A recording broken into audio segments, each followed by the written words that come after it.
Together with your family. Kung kamusta ka? Kamusta mo karon? Okay ra, wapay tulog. Kay kadlaw namin niabot, no.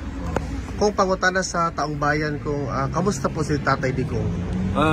Karon pagsulod namo, wala pa say pamahaw paniudto.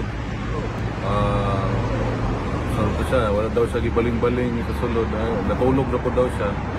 Namayat. Payat siya karon. Mas payat siya tong last time. Madrigo.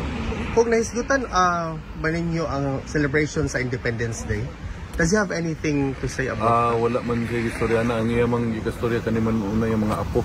Kay dugay sila wa nagkita. Labi na ning laki. Was he very happy, sir, na nakita niya?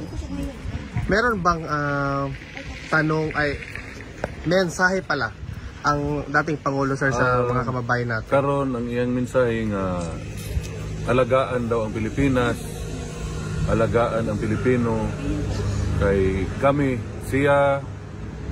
mga politiko, muagi rami aning kalibutan na. Importante nga ang Pilipinas matarong during my time. Was there a big difference po doon sa pagbisita mo before the now kay Tatay Digong? Dako kayo yung ipayat.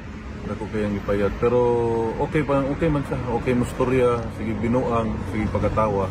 Okay man. Kung marami pong salamat. Any mensahe po sa mga kababayan natin kung galing sa iyo?